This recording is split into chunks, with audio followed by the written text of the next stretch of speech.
সবচেয়ে উত্তম। কেন? দুইটা কাজে তারা বেশি আগ্রহী, যত্নবান। এক, নিজের ছেলেকে লালন পালনে তারা খুব যত্নবান, এই জন্য সবচেয়ে ভালো। দুই, স্বামীর সম্পদকে হেফাজতে খুব সতর্ক, এই জন্য ভালো। আল্লাহ রাসূল বললেন যে একজন মহিলা ভালো হতে পারে তার দুইটা গুণে।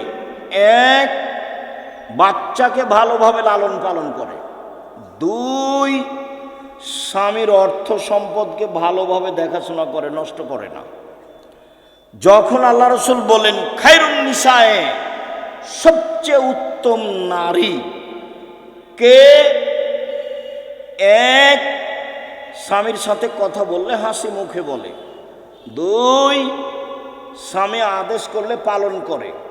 তিন, স্বামী যখন বাড়িতে থাকে না তখন নিজেকে হেফাজতে রাখে আর স্বামীর অর্থ সম্পদ হেফাজতে রাখে। ভালো না? কিভাবে সংসার করেন জানা নাই। আপনার জীবনে আমার পক্ষ থেকে দুইটা উপদেশ থাকছে। একটা হলো স্বামীর সামনে অভিমান করবেন না। অভিমান নেই, অভিমান বলে কোনো জিনিসই নেই। অভিমান করলেই শয়তান আপনার ক্ষতি করবে। অভিমান কি? অভিমান আমাকে স্বপ্নপুরী দেখাতে নিয়ে গেল না, সুযোগ পাই। আর যদি আপনি বলতে শিখেন যেভাবে আপনি রাখবেন আমি সেভাবেই খুশি, মোটা কাপড়ে আপনি খুশি তো আমি খুশি, চিকন কাপড়ে আপনি খুশি তো আমি খুশি, আমার পক্ষ থেকে প্রতিবাদ নেই, অভিমানও নেই, তো শয়তান কি করবে তাহলে? তো শয়তান মুখ বন্ধ করে সরে যাবে। আর যদি খালি অভিমান করেন আর যদি পূর্ণ না করে থাকে তাহলে সারা রাত শয়তান আপনাকে বলবে হলো হলো 3 মাস আগে একটা কথা বলেছিলি সেটাও মানেনি, গত রমজানে একটা শাড়ি চেয়েছিলি সেটাও মানেনি, হলো তোকে, তোর কোনো কথাই মানবে না। তখন ঘুম থেকে উঠেও বলে যে তোর সংসারই করবো না, যা তুই আমাকে বাদ দে, তুই সংসারই করবো না, এখনই ছেড়ে দে, এখনই ছেড়ে দে, আমি তোর সংসার করব না। তখন এ নিরুপায় হয়ে বলে যে যা তাহলে করবি না তো কি করবো, আর 1 তালাক 2 তালাক 3 তালাক যা।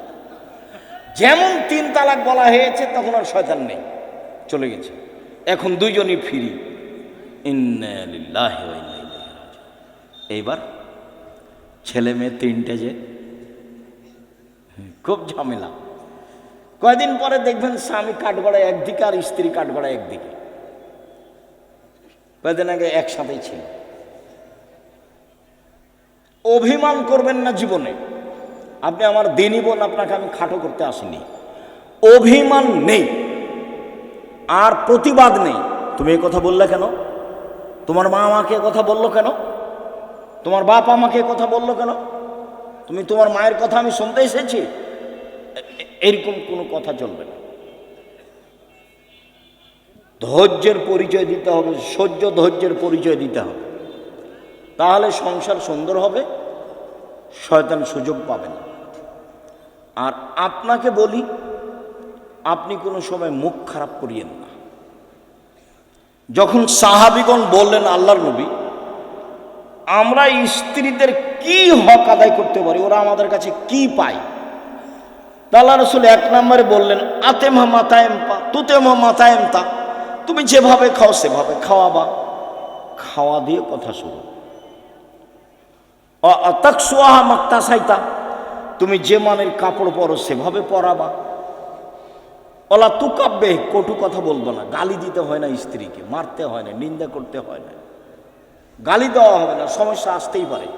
আল্লাহ রাসূল বলছেন সৃষ্টি করা হয়েছে, আপনি জোর করে সোজা করতে চাইলে ভেঙে যাবে, ভেঙে তালাক। আপনাকে ধৈর্যের পরিচয় দিতে হবে।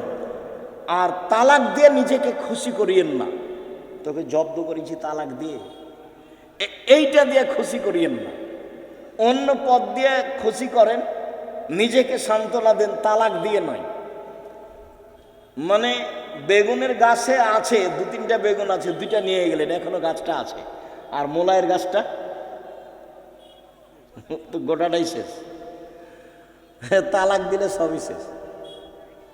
তো যারা বলেছে এক বৈঠকে 3 তালাক, তো রাগে তো বলেছে তোকে 1 তালাক, তোকে 100 তালাক দিলাম যা। তো তারা তো আরো বেকায় দেয়। আব্দুর রাজ্জাক সাহেব নাহি বলেছেন যে এক বৈঠকে 3 তালাক, 1000 তালাক দিলে 1 তালাক, তবুও তো তালাক হয়েছে। স্ত্রীকে তালাক দিয়ে নিজেকে খুশি করিয়েন না, ভুল হিসাব। ধৈর্যের পরিচয় দেন, সংসার ভালো হবে।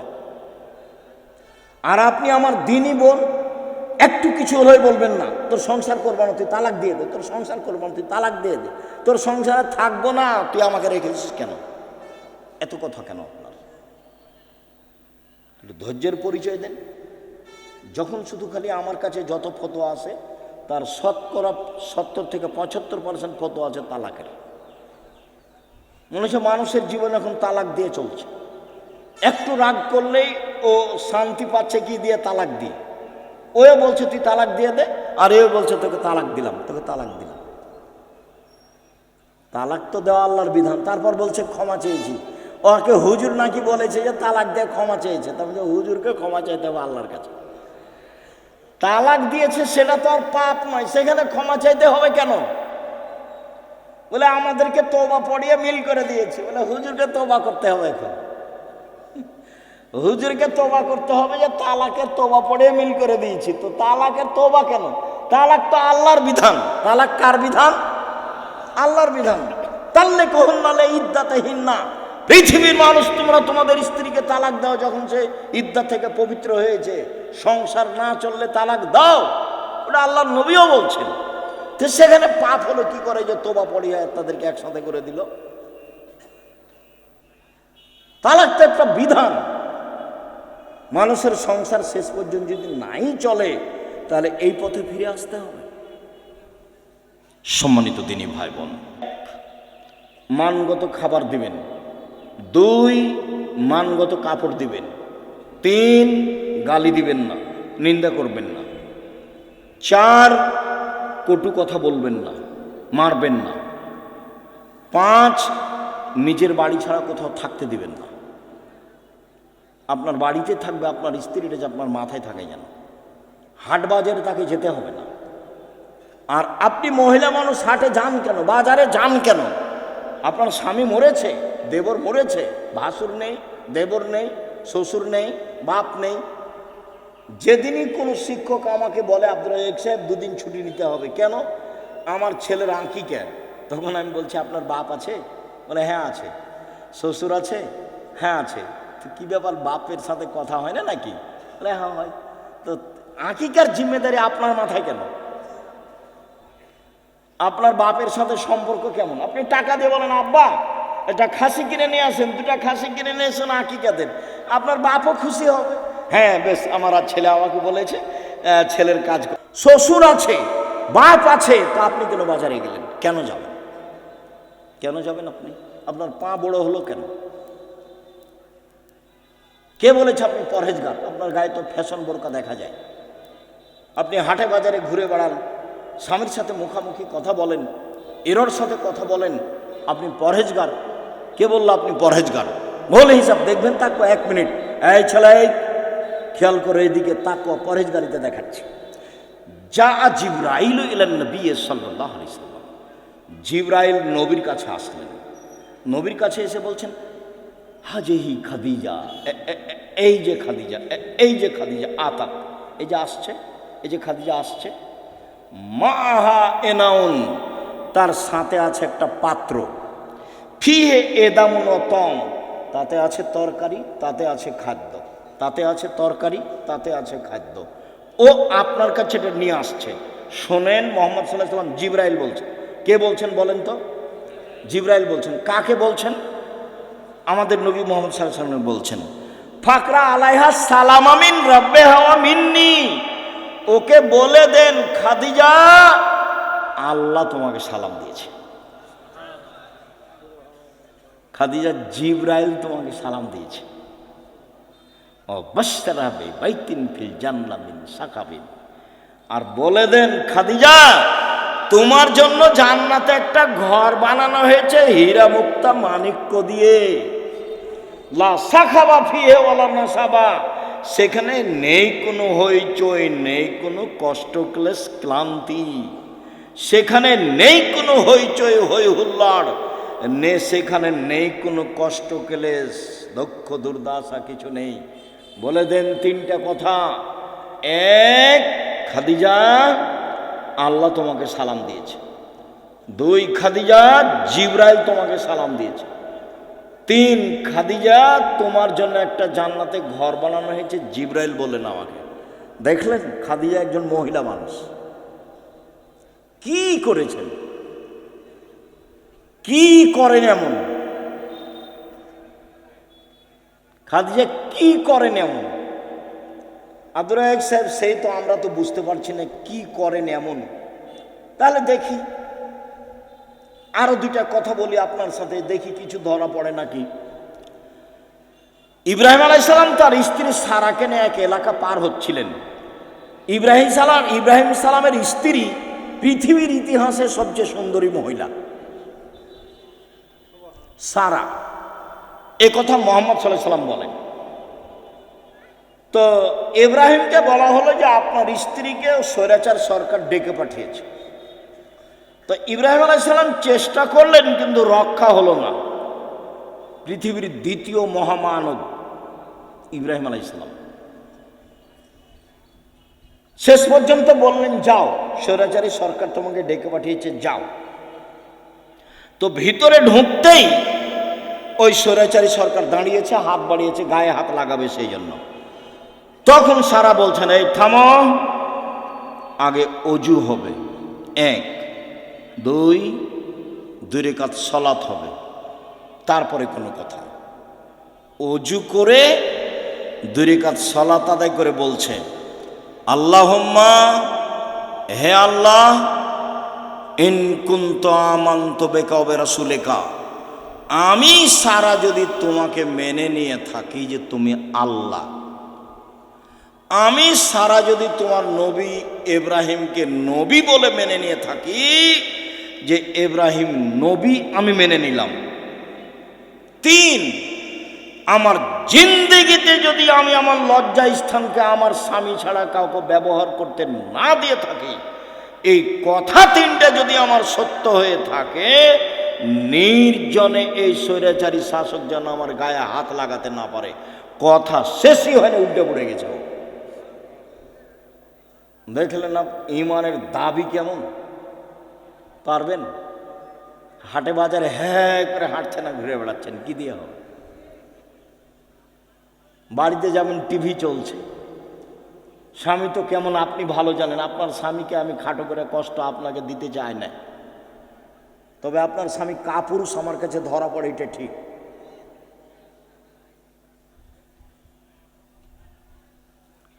আপনি আমার দিনী বোন, এদিকে দেখেন, এক, বেশি কিছু আমল নাই। এক, আমি নবীকে মেনে নিয়েছি, আমাদের নবী মুহাম্মদ সাল্লাল্লাহু আলাইহি সাল্লাম আমরা মেনে নিয়েছি, আমাদের নবীকে মুহাম্মদ সাল্লাল্লাহু আলাইহি সাল্লাম আমরা মেনে নিয়েছি। 2, আল্লাহকে মেনে নিয়েছি যে তুমি আছো, সব কিছু করতে পারো, তুমি আজিজ, এ তো মেনে নিয়েছি। 3, জিন্দেগিতে জেনা করিনি, এইটা আমাকে দিতে হবে, দিয়ে দাও। তো আল্লাহ বলেন ঠিক আছে দিব। ও মানুষ, আমি মানুষ নাই, ও পারে আমি পারি না, তাকে দেয় আল্লাহ, আমাকে কেন দেয় না? দিবেই তো, দিতে হবে। আমি যেটা চাচ্ছি সেটা আল্লাহকে কি করতে হবে? দিতেই হবে। দেরি হলেও দিতে হবে, দিতেই হবে। আমি মানুষ, আমি অধিকার রাখি। আমি পাপী হলে কি হবে? আমি তো বলছি আমি গুনাহগার, তুমি আমাকে ক্ষমা করো, এটা আমাকে দিয়ে দাও। আমি তো বলছি, আমি তো মানুষের কাছে চাই, ধর্ণা ধরে বলিনি যে এই করেন সেই করে দেন, তুই আপনি কত ভালো মানুষ, আপনি অমুককে দিয়েছেন, এ তো আমি কাউকে বলতে যাইনি, আপনাকে বলছি, তোমাকে বলছি, করে দাও। এদিকে দেখেন, হাজেরা বলছেন যে ইব্রাহিম আলাইহিস সালাম আমাকে কাবা ঘরের পাশে রেখে চলে যাচ্ছে, তা আমি পিছে পিছে হাঁটছি আর বলছি আইনা তাজহাবা ইব্রাহিম, ইব্রাহিম আপনি কোথায় যাচ্ছেন? আইনা তাজহাবা ইব্রাহিম, ইব্রাহিম আপনি কোথায় যাচ্ছেন? অর্থাৎ রকুন বিহাজালদি লাইসা ফি ইনশাআল্লাহ শাই, আপনি আমাকে এমন একটা উপত্যকায় ছেড়ে যাচ্ছেন যেখানে মানুষজন তো নেই, নেই পশু প্রাণী ঘাস পাতাও নেই, কিছুই নেই, আপনি আমাকে কিছু বলবেন না? এরকম নির্জন মরুভূমিতে রেখে যাচ্ছেন, না কথা বলছেন না, যেতেই আছেন। তো স্ত্রীও পিছে পিছে হাঁটছেন। এক পর্যায়ে বলছেন, আল্লাহ আমারা কা, আল্লাহ কি আপনাকে এইভাবে চলে যেতে বলেছেন? আপনি আমাকে কিছু না বলেই যাবেন? আর আপনি আমাকে তো বলবেন যে হাজেরা থাকো, কোনো সমস্যা নেই, 2 বছর 5 বছর পরে আসবো, দেখা হবে, কিছু তো সান্ত্বনামূলক বলবেন। কিছু না বলে চলে যাচ্ছেন, আল্লাহ কি আপনাকে চলে যেতে বলেছেন? তখন ইব্রাহিম সাল্লাম বলছেন, নাম, হ্যাঁ চলে যেতে বলেছেন। তখন তিনি বলছেন, ফালাই জাইয়্যিনুল্লাহ তাআলা, ঠিক আছে, আল্লাহ আমাকে ধ্বংস করবেন না। ধ্বংস করবেন না মানে উনি কি খেয়ে থাকবেন?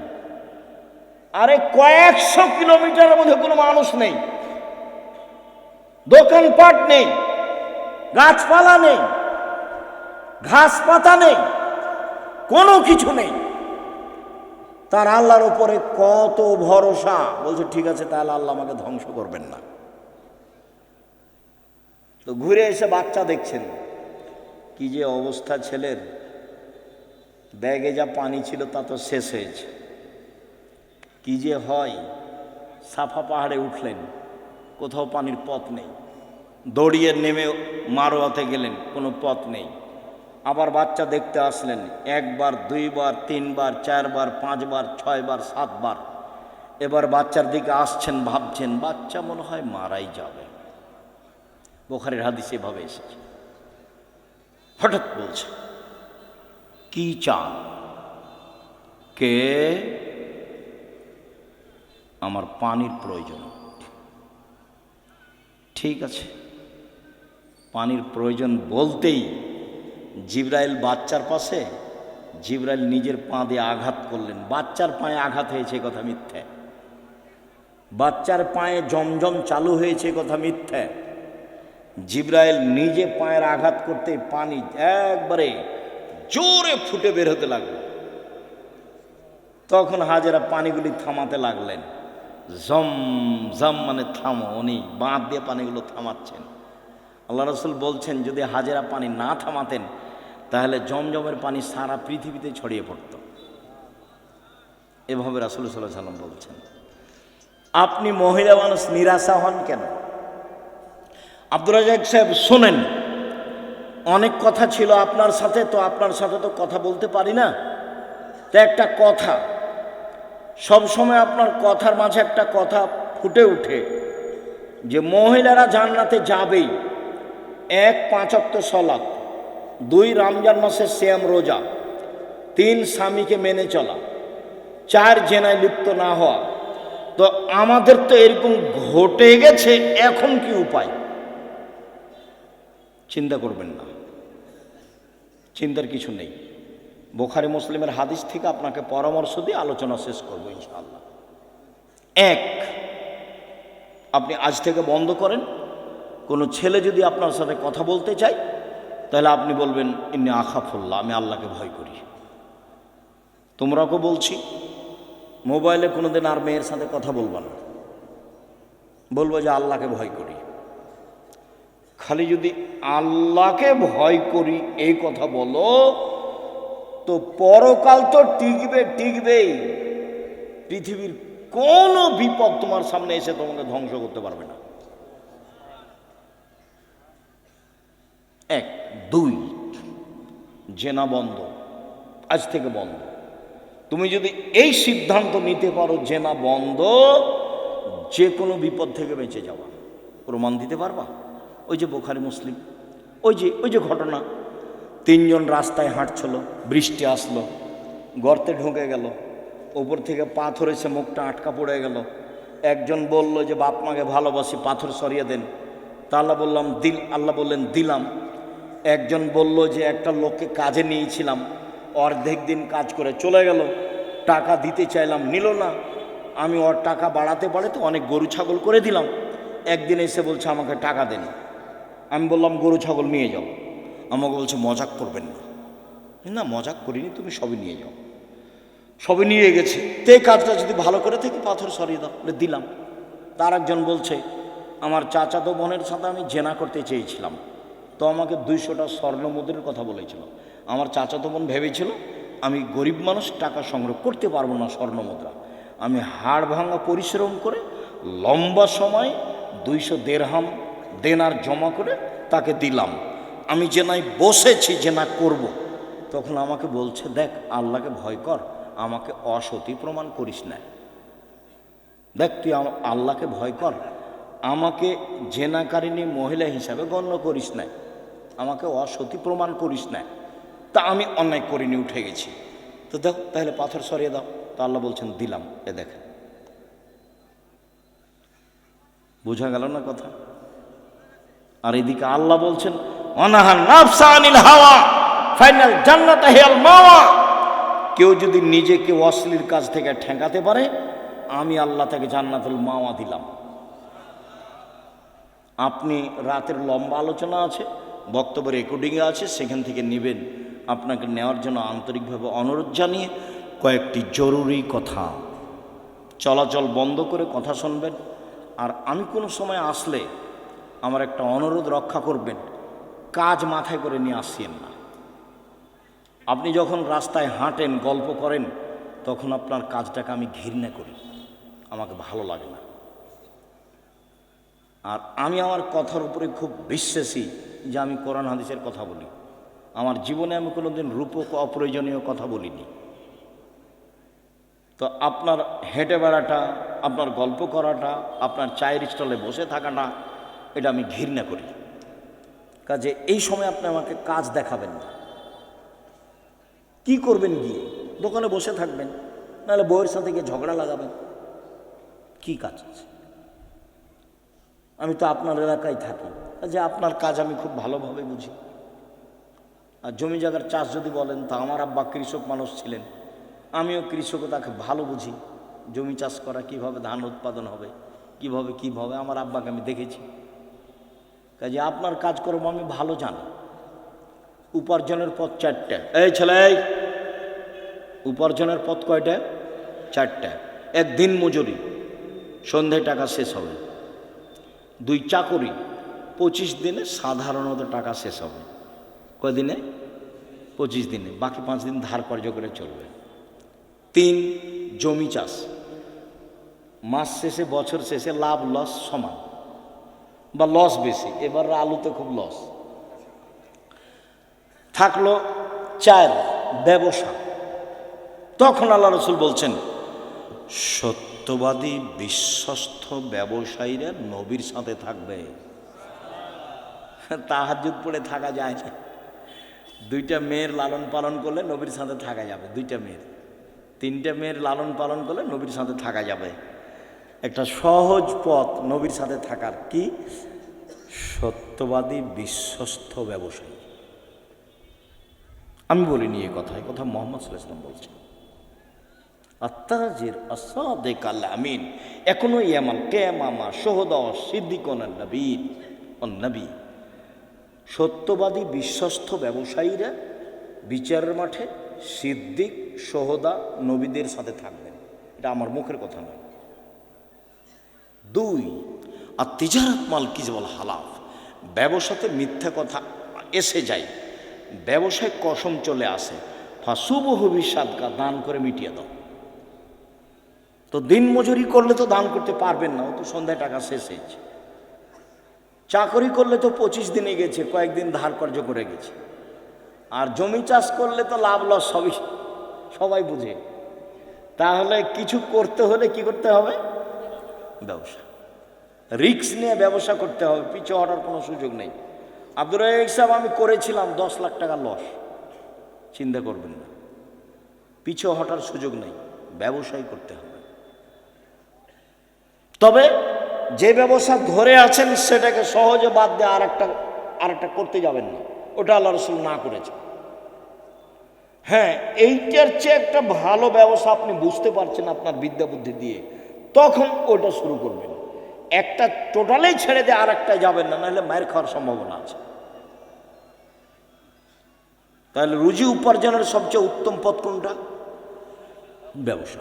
আমি চকলেট দিয়ে ব্যবসা করতে বলিনি, আমি বলেছি সবচেয়ে কম পয়সার ব্যবসা কি? চকলেট। আমি বলিনি যে চকলেটেরই ব্যবসা করতে হবে। আমি বলেছি শ্বশুরের কাছে যৌতুক নিও না, চকলেটের ব্যবসা করো। তা আমি কি চকলেটেরই ব্যবসা করতে বলেছি, না লোন লাগবে না কিদের ব্যবসা কিসের করতে হবে? কম টাকার, তাহলে লোন নেওয়া লাগবে না। কলার ব্যবসা করতে বলেছি, লোন নেওয়া লাগবে না। আর কলকাতায় হিরোইন কিনে ঢাকায় বিক্রি করতে নিষেধ করেছি, শ্বশুরের কাছে টাকা নিতে নিষেধ করেছি, খুব শক্তভাবে নিষেধ করেছি। এবং এ কথা বলেছি, ভিক্ষা করা টাকা দিয়ে চাউল কিনে ভাত খেয়ে ইবাদত কবুল হবে, শ্বশুরের কাছে যৌতুক নিয়ে এসে টাকা দিয়ে চাউল কিনে ভাত খেয়ে ইবাদত কবুল হবে না। শ্বশুরের কাছে টাকা নেওয়া জুলুম, ওটার নাম কি? যৌতুক। সন্ধ্যা হতে হতে টাকা ফেরত দিতে হবে, দিতেই হবে যে কোনো মূল্যে। নিজে উপার্জন করে খেতে শিখো, দিন মজুরি করে খাও, সহজ পথ। ব্যবসা করো ছোট, সহজ পথ। শুক্রিয়া, জাজাকুমুল্লাহ খায়ের। সম্মানিত দিনী ভাই বোন, আপনাদের সাথে জরুরি কথা, কোনোদিন আসলে এই থামো, ছেলে থামো, সবাই উপস্থিত হওয়ার চেষ্টা করবেন, ভাই বোন সবাই। এক, জরুরি কথা, আল ইতেসাম পত্রিকা সহ অন্যান্য বইগুলি নিয়ে যাবেন। যে আলোচনা করছিলাম সে আলোচনা উপদেশ বইয়ে আছে আর আদর্শ নারীতে আছে। জরুরি কথা, সামনে মাসে 6-7 সম্মেলন, সবাই আসবেন, দেশ বিদেশের আলেম ওলামা আছে। 6-7 নভেম্বর সম্মেলন। আর জামিয়া সালাফে ভর্তির তারিখ হলো 1 জানুয়ারি। ডিসেম্বরে ফরম, 1 জানুয়ারি ভর্তি। সকলের কল্যাণ কামনা করে সকলকে পত্রিকা বই পুস্তক নেওয়ার জন্য আন্তরিকভাবে অনুরোধ জানিয়ে, বই পুস্তক পত্রিকা আছে কোথায়? ও স্টেজে আছে, আমার হাতের ডান দিকে আছে। খালি কেউ যাবেন না, আপনি পড়বেন না, হলে আপনার ভাই বোন আত্মীয় স্বজন কেউ পড়বে। পত্রিকা বই পুস্তক নিয়ে যাবেন। আজকের আলোচনা আছে উপদেশ বই এবং আদর্শ নারীতে। খন্দকের যুদ্ধে রাসূল সাল্লাল্লাহু আলাইহি ওয়াসাল্লাম সালাত কাজা করেছিলেন কেন? এইটার দুটা কথা আছে। তার প্রথম কথা হলে যে সালাতের বিষয়টি তখনও সেভাবে তাকে অবগত করানো হয়নি। আর আরেকটা কথা আছে, আর সূর্যকে আবার ফেরত দেওয়া হয়েছিল নির্ধারিত সময়ে সালাত আদায়ের জন্য। কাজে তুমি যেটা বুঝেছো সেটা ভুল হয়েছে।